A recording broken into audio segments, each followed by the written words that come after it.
because of semester vacations and recently because of coronavirus. So we thought we'll again continue the program through online sessions because this is very important. So we see in modern days, especially students, they are very misguided, and especially in the schools and colleges, what is being taught, so they are not being given proper knowledge. So they are misguided at every stage of education. So, and for that reason, they need spiritual education. So therefore, we thought we can again continue these sessions online, so that students can attend them from their home, so they can attend. So today we will be discussing the topic: Does God exist? Who is God? So this is a very important topic which everyone has to understand very nicely. So from the very beginning of our childhood, so we were taught by our parents to worship God, to go on in front of God, offer some agarbatti, offer some prayers, recite some stotras, etc. But as we started learning academics, science, so we see students, they begin to question religion, spirituality, God, and like that. So they question many such things. So, and therefore a topic like this is required. Does God exist? Who is God? Otherwise, traditionally everyone would learn from their parents, elders and teachers about different things, and they would follow it. And eventually by experience they would realize these things. So we will be discussing this topic: does God exist? So we see many people, they ask questions about does God exist. So in this world, always there are two classes of people. One is the theists, or those who believe in the existence of God, and the other are the atheists. So theists, they believe in God, and atheists, they do not believe in God. So they give many arguments, and since time immemorial, there have been atheists of various categories who do not accept the existence of God. So they give many arguments. So let's see what are the common atheistic arguments. So they give different arguments. For example, the first argument they give is, what is the proof for the existence of God? Can we see Him? So we cannot see Him. So they say like that. They say that we cannot see God. What is the proof for His existence? So this is the first argument. Actually, this argument is very childish. So it is like the argument of Dr. Frog. So those who don't know, so we can explain about Dr. Frog. So once upon a time, there was a very huge well. So in the well, there was a frog. The name of the frog was Dr. Frog. So he was very happy in the well, and he thought his well is all in all. This entire world consists only of his well. He did not know anything else beyond the well. So once upon a time, it so happened that one more frog jumped into that well. And as soon as it jumped in the well, this Dr. Frog, he started asking him many questions. Oh, where have you come from? I'm seeing you for the first time. So he said, I am coming from Pacific Ocean. So then this Dr. Frog said, what is this Pacific Ocean? So he said, it's a vast body of water. So then he said, what? I cannot imagine that there is anything else beyond this well. This is the greatest thing in the world. This world itself is this well. There is nothing beyond this. How can you say like that? He said, no, there is something called as Pacific Ocean. So it's a very vast body of water. So then the Dr. Frog started asking him, how big is it? Is it 2 times than my well? Then another frog said, no, it's not like that. It's very vast. We cannot imagine. So then it started increasing the quantity. It started asking, is it 4 times? Is it 10 times? Then the other frog said, no, you cannot imagine its vastness. So like that. So similarly, all these people who ask about the existence of God, does God exist? What is the proof for God? So they are like Dr. Frogs. So they ask such questions like, why we cannot see Him, so He cannot exist. So there is a saying, seeing is believing. So like that. But we cannot see everything, we cannot perceive anything, everything. There are many things in the world which are beyond our perception. we cannot see air, we cannot see someone's brain is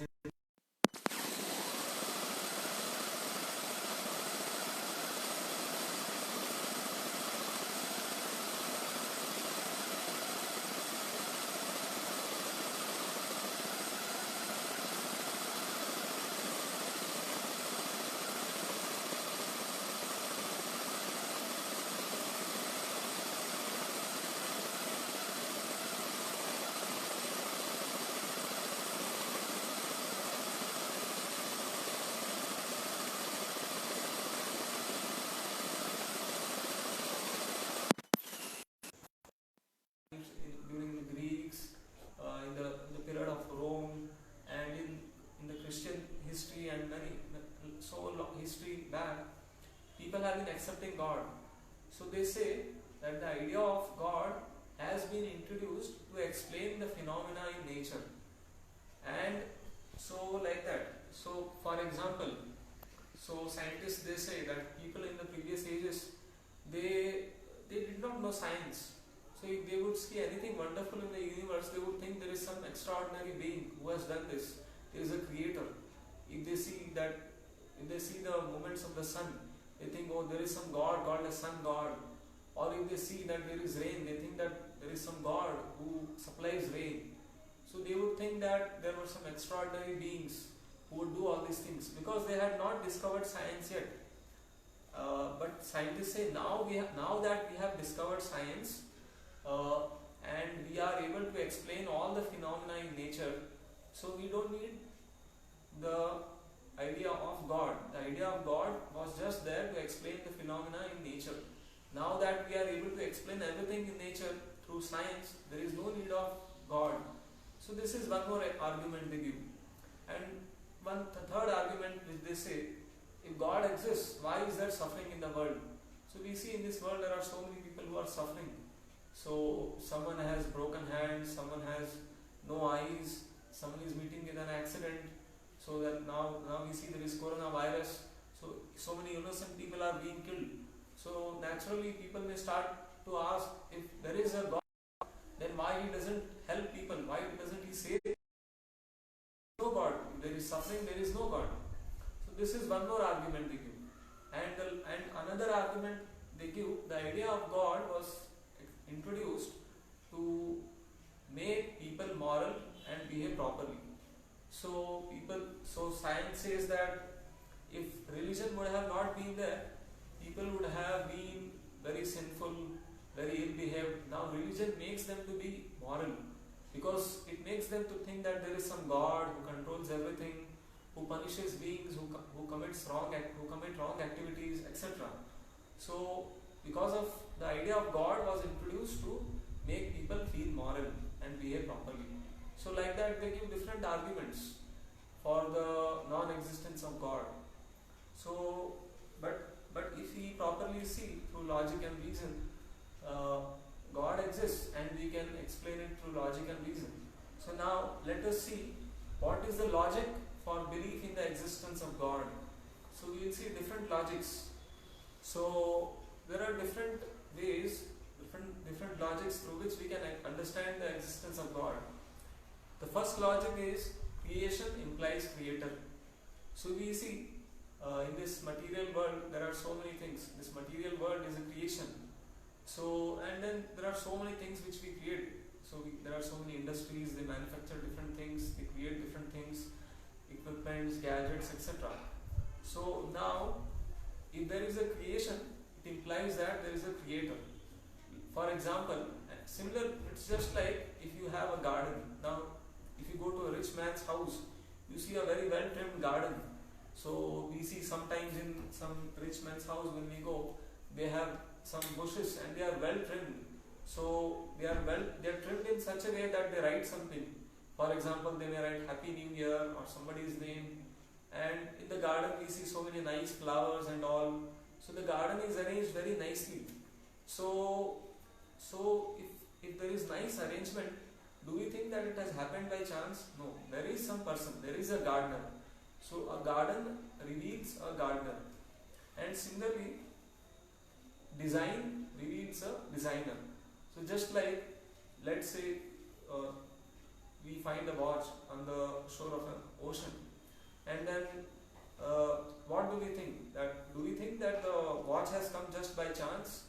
That the sand, some silica, the water, and different elements in the ocean, they have mixed, and finally such a nice watch with so fine tuning, has so much fine tuning, has come into existence. Do we think like that? No, it's not like that. There is someone who has created the watch, and someone has forgotten the watch on the shore, and therefore it is in that place. So someone has created. So a watch or a clock indicates its maker. So similarly, everything, this entire creation implies a creator. We see this creation is so complex. There are so many planets, so many universes. So scientists, they are always trying to discover different things in the universe. So Big Bang Theory, there is a big Milky Way galaxy, different planets and different things. So the scope is endless. We are always trying to research. So the universe is so complex. So is it possible that such a complex universe can come by some chance actions and reactions? No, it's not possible. There is a creator behind everything. So creation implies a creator. So when we see some creation, there should be a creator, a God. So this is one logic. And then second logic, so is that law implies law maker. So we see in our science we have studied so many laws, laws of physics, laws of chemistry, so many laws we have studied. Then Newton's laws, laws of gravity, then we have different laws like that. So these laws are running. It's not that we are blind. There is some lawmaker behind everything. So without that, these laws won't function. So just like, for example, in our day-to-day life, when we are going out, when we are driving on a motorbike and all, etc. So we come up to a traffic signal. So when there is a red signal, we stop, and when there is a green signal, we go ahead. So these are the laws made by the government. So when we see that there is a law there, the traffic signal, it's a law. So we see that there is a lawmaker, there is a government. So similarly, there are so many laws in the creation, laws of physics, chemistry. All these laws are not working blindly. There is a God behind everything. So this is the second argument. The third argument, or the third logic for belief in the existence of God, is the one which we hear from Bhagavad Gita. So Bhagavad Gita speaks of an unseen thread in creation. So in the Bhagavad Gita there is a very nice verse which Lord Krishna says, Vatta parakaram nanyat kinchid asti dhananjaya mai sarvam idam protam sutre mani ganaiva. So he says, just like pearls are strung on a thread. So we see someone is wearing a necklace, just like I have this beads, Kanthi Mala. You can see these beads. So do you think that these beads are just there around here? No, there is something. There is a thread upon which these beads are resting. So similarly, Lord Krishna says, just as pearls are strung on a rope, similarly the entire creation is resting on me. It's resting on my energy. So like that, so in the creation we may not be able to see the hand of God, but there is a creator, a God. Just like in this Kanthi Mala, you cannot see the thread, you can only see the beads. But it doesn't mean that the thread doesn't exist. Similarly, though we may not be able to see God, we can see His hand in everything. Everything is resting on His energy. Of course, it doesn't mean that God is carrying the universe on His head, as some religions advocate. Just like in the Christianity, in Christian religion, initially they used to make a picture of God who was a very old man carrying the universe on his head. It's not like that. God need not have to personally carry everything on His head. Everything is resting on His energy. So this is the third argument for the existence of God, unseen thread in creation. Then the fourth argument is, fourth logic is, the idea of chance violates natural laws. So many scientists, when we ask them how the creation has come. So they say there is no God, everything happened by chance. But they cannot explain exactly how it happens. But if we carefully analyze things, nothing happens by chance. Everything has a systematic order. There is some person behind it. So, for example, we are staying in this house. There is electricity here. It's not that it's just coming here by chance. There is an electrical powerhouse, some power station. Someone is operating there, and electricity is coming here. So nothing happens by chance. So, and one more thing we can learn. Just like in this world, we see that things have a tendency to go from a state of order to a state of disorder. For example, now I am in this room. So this room is very nice, very clean, very tidy because we are staying here. Now let's say for a month or a year I go out of this room and I go to some other place. We don't stay here. No one stays here. We lock the house and we go out. So now after 1 year if we come back, what will be the state of this house? Will it be the same? No, it will not be the same. The house will be very dirty, there will be so much dust, mud everywhere, it will be very dirty and so many insects will be moving around, we have to clean back. So things have moved from a state of order to a state of disorder. Now to bring things from a state of disorder to order, some intelligence is required, some person, some force is required. So now if in this room things become dirty after a long period, we have to again clean it. So unless we clean, things will not be in order. Similarly, this entire creation is so nicely ordered, and just like things have a tendency from going to an ordered state to a disordered state, the universe also has a tendency like that.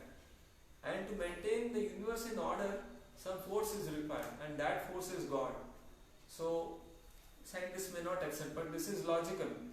And scientists may speak of theories like chance, but they cannot explain. Nothing happens by chance. Sometimes they may give the example of tossing of a coin. So now, let's say, they say, when we toss a coin, heads or tails, it's by chance. It may come heads or it may come tails. But actually speaking, it doesn't happen by chance. It all depends on many things. It is properly organized. It's not by chance. It all depends on different factors.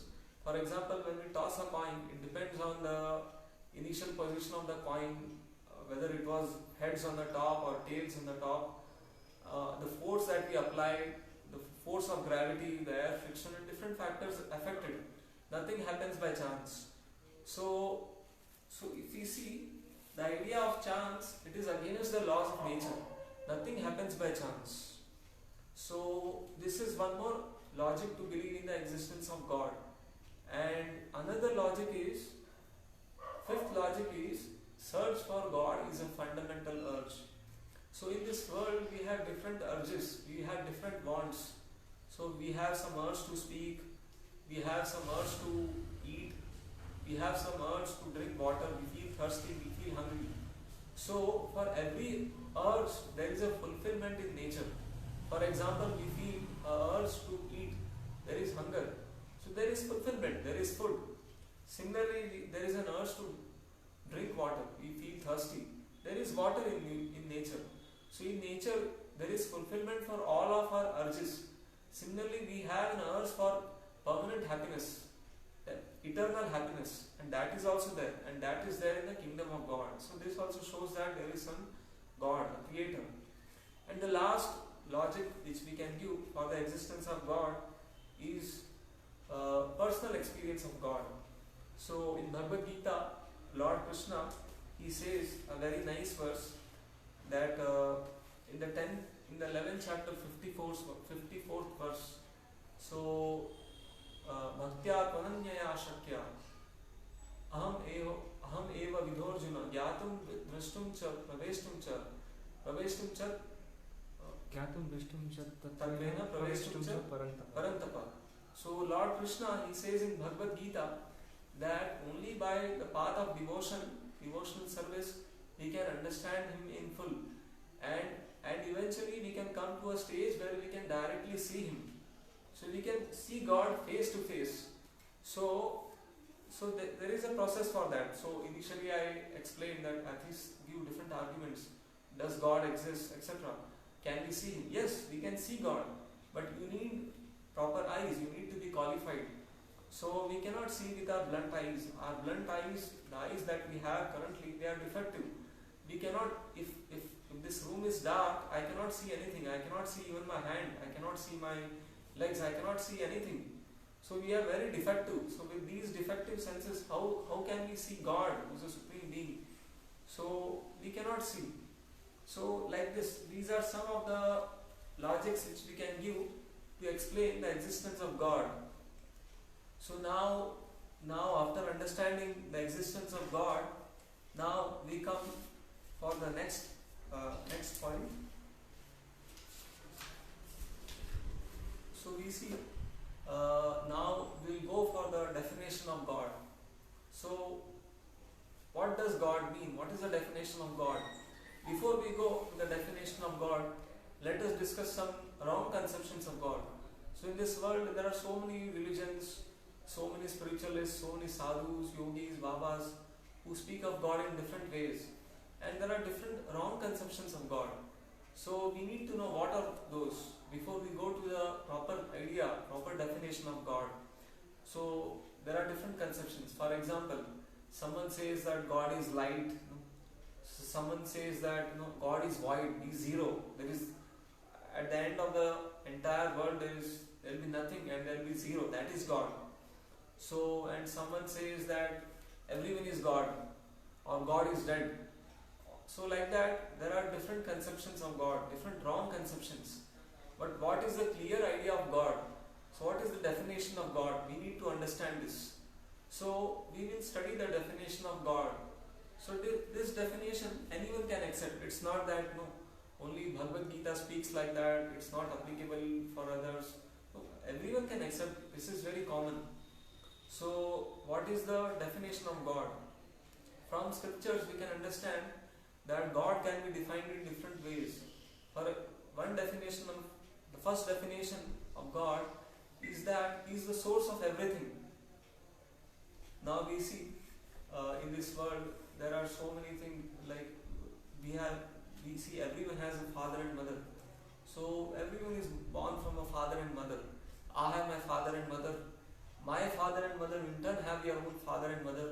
So their father and mother had a father and mother. So if you go on like that, finally the last person whom we come, who doesn't have any father or mother, so who doesn't have any beginning, He is God. He is the source of everything and He doesn't have any other source. So this is one definition of God, that He is the source of everything. Second definition of God is that He is the supreme proprietor of everything. He is the owner of everything. So in this world, everyone possesses different things. I may possess a house, I may possess a car, I may possess a mobile. So I may say that I am a proprietor of this, I am a proprietor of that, etc. But no one can say that I am a proprietor of everything. So there is only one person who can say it, that is God. So God means the supreme proprietor. So this is the second definition of God. The third definition of God is the supreme enjoyer. So in this world we can enjoy things which we possess. We cannot enjoy things which we don't possess. For example, I have a mobile. I can enjoy my mobile. I can use my mobile. I can watch some videos, etc. If I have a ball, I can play with it. I can enjoy playing the ball, etc. But if I don't have something, if I don't have a car, etc., I cannot enjoy it. So we don't possess everything. But God, He possesses everything and therefore He is the supreme enjoyer.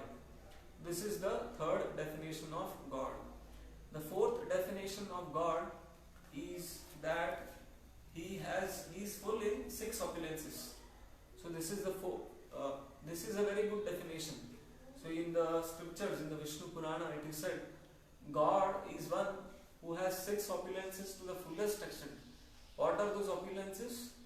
Aishwaryasya samagrasya viryasya yashasasriya viryasya yashasasriya jnana vairagyasya shannam bhaga itingana. So He has 6 opulences. First is Aishwarya, means riches. Then Virya, he has strength. all strength, then he has all fame, all beauty, all renunciation, all strength. So like that, he has six opulences. So he is fully in all these six opulences. So this is one more definition of God. So like that, we have given these different definitions of God. Now, after discussing these different definitions of God, let us see who is God. So now, who is God? So who is God? In the scriptures, it is said that God is Krishna. Krishna is the supreme personality of Godhead. Now someone may say, why you are saying Krishna? So many others are there, Brahma, Vishnu.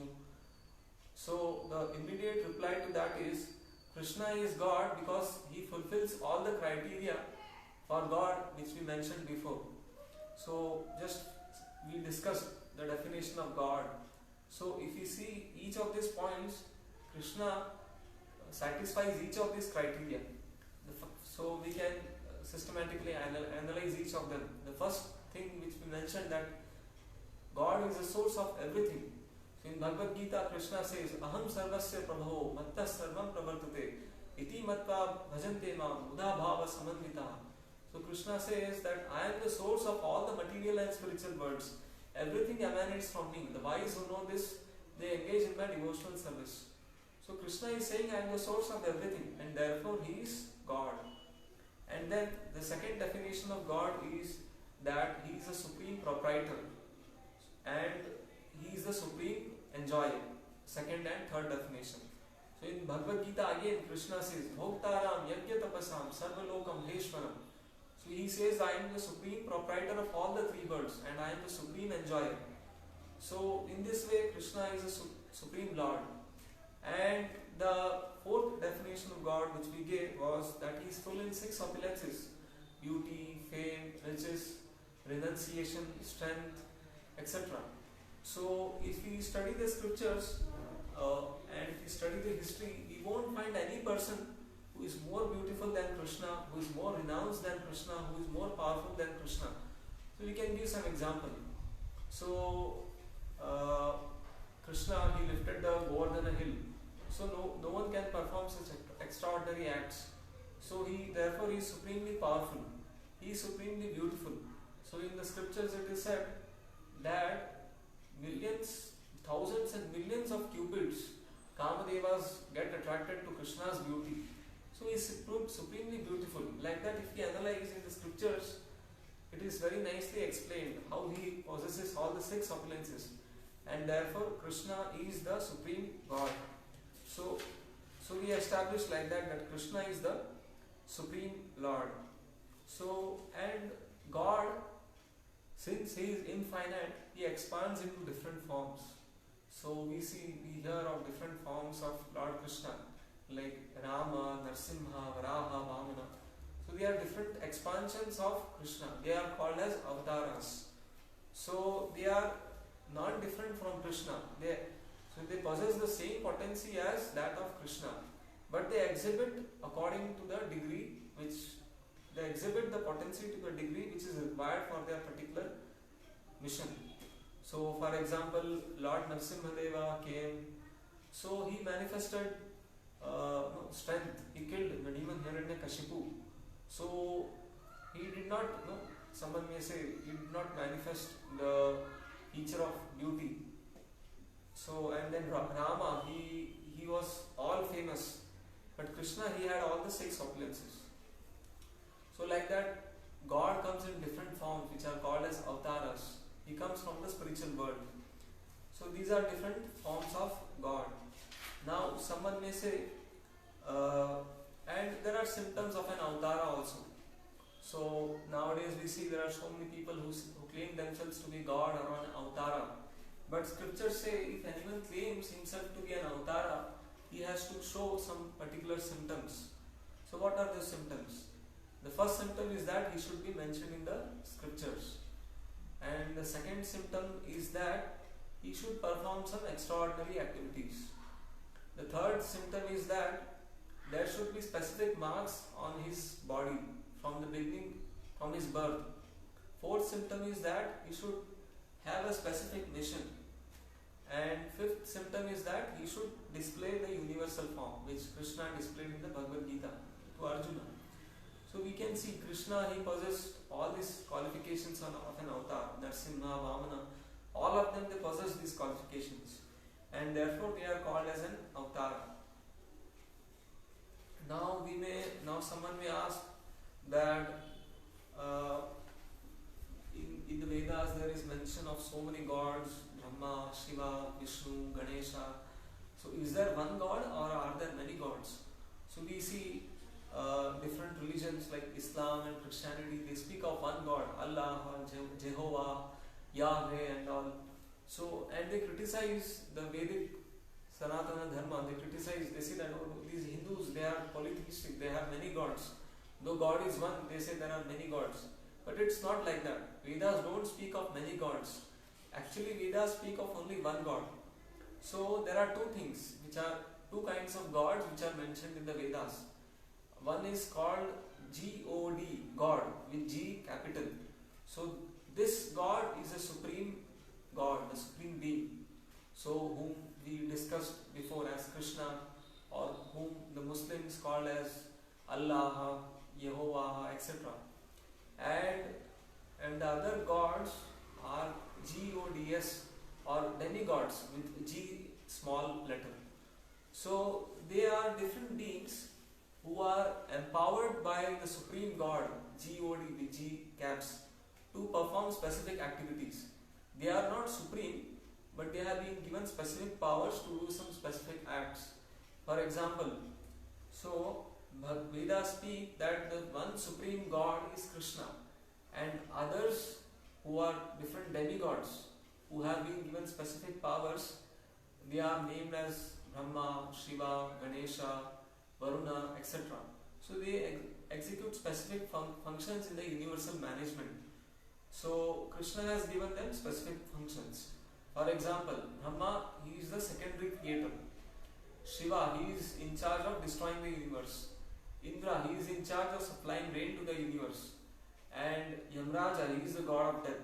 So there are different gods for specific activities. So they are being given demigods. So they are being given specific powers to do specific activities.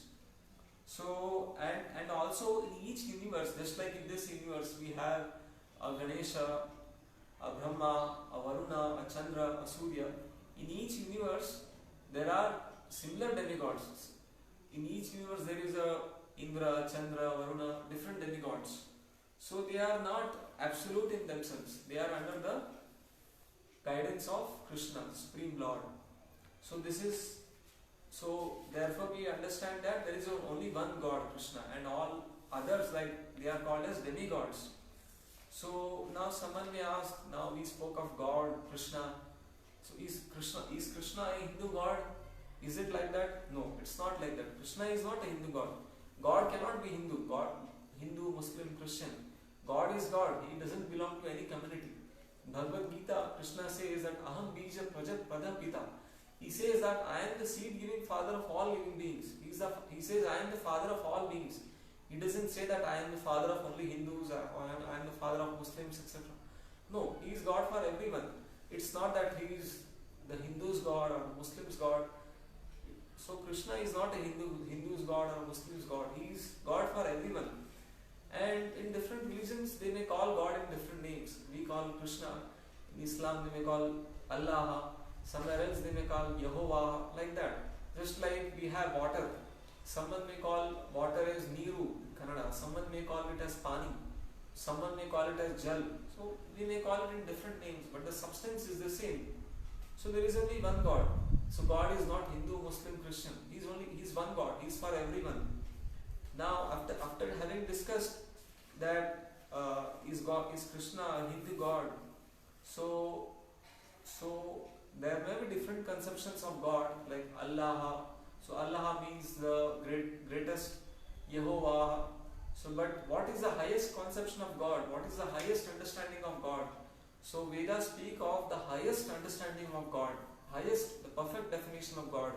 The perfect definition of God is one who possesses 6 opulences, and that is Krishna. So the highest conception of God is Krishna. So this is what we understand from the Vedas. So now someone may ask, if there is only one God, then why are there so many religions in the world? So we see there are so many religions being practiced in different parts of the world: Christianity, Islam, Buddhism, Jainism, Hinduism, etc. So if only one God is there, why there are so many religions? There should be only one religion, right? So the answer to that is, so God, He comes to this world, time to time He comes to this world, either personally or He sends some saints to this world to help the souls in this world revive their God consciousness, so that they again come to the stage of God consciousness. So, and these saints, when they come to the earth to deliver the message of God, they preach the message of God according to time, place and circumstances. So they see the audience, they see the people, depending on their qualification, they give the message of God.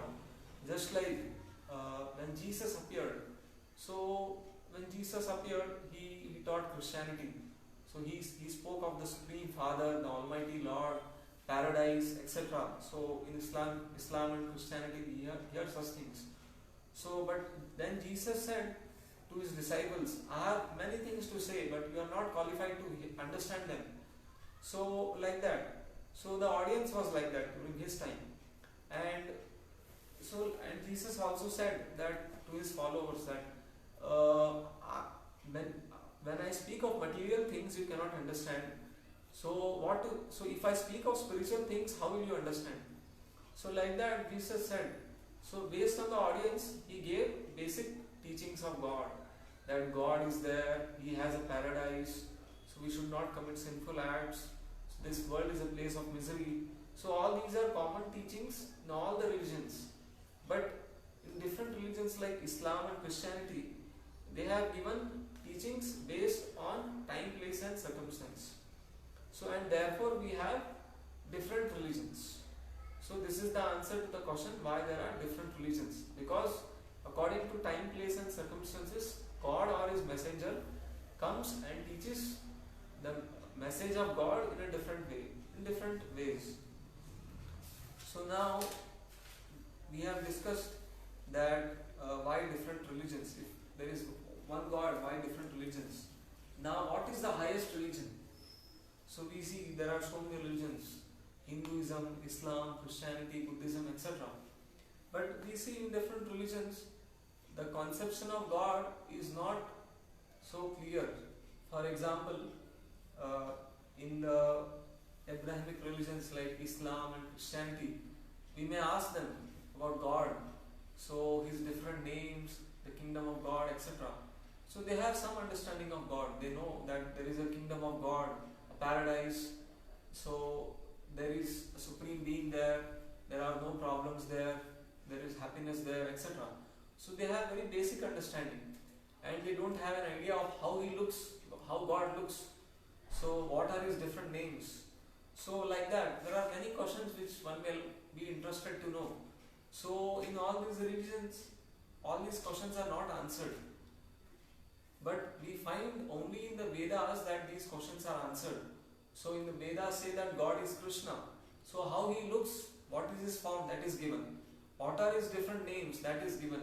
So where does He stay, what is His spiritual world, how it looks like, what is there in the spiritual world, that is also described.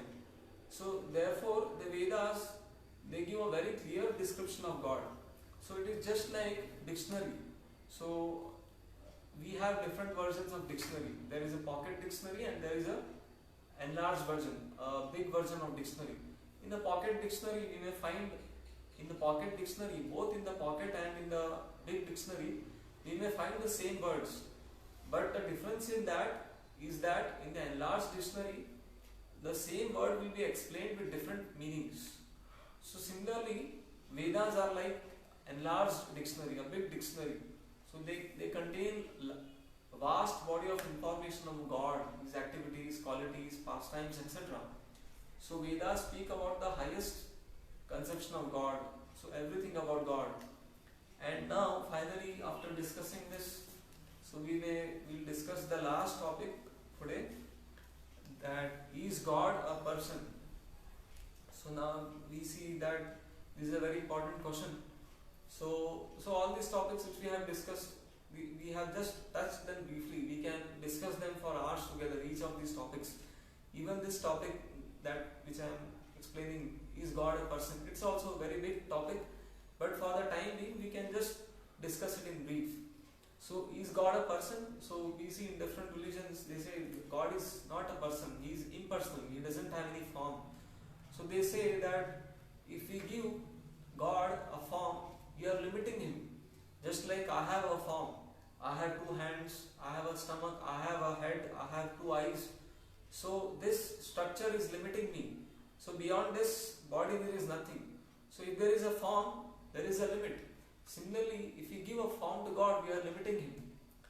So, like that, different religions say that, and therefore, God is not having a form. He is impersonal. But if we see from another point of view, logically, God should be a person actually, because as we discussed, one of the definitions of God is that He is the source of everything. If He is the source of everything, then He is the source of us also. We also have come from God. And if we have a form, then God also should have a form, because we are coming from God.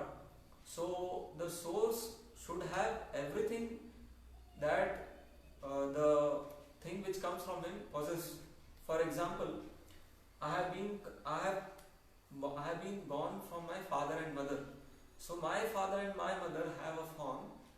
So similarly, I also have a form. Similarly, we are all come from God. We also have, just like we have a form, God also has a form. So then how to understand? So on one side, someone says that God doesn't have a form. Logically, it is explained that God doesn't have a form. Someone else is saying that God has a form. That also is logical. So, and therefore, Vedas reconcile both of these things. Therefore, God has both a form and He is impersonal also. He doesn't have a form also. Therefore, it is called as Achintya Veda Veda Tattva, which means inconceivable, simultaneous oneness and difference. So God has a form, and at the same time He is impersonal also. So this is a very vast topic which we can discuss in the later topics. For the time being, this is enough. So we discussed many topics. What are the different arguments which atheists give, and how we can refute them logically, then the conception of God, the definition of God, then if there is one God, then why so many religions, then is there one God or many gods, and then what is the highest conception of God, which religion is the highest, and finally we came to the point, is God a person? So we have discussed many of these points. Each of these points can be elaborated in detail, but for the time being we have discussed in brief. So we conclude this session with this discussion now. So if you have any questions, you can ask, you can type it in the Facebook, you can put your questions in comment section. Yeah, in the comment section.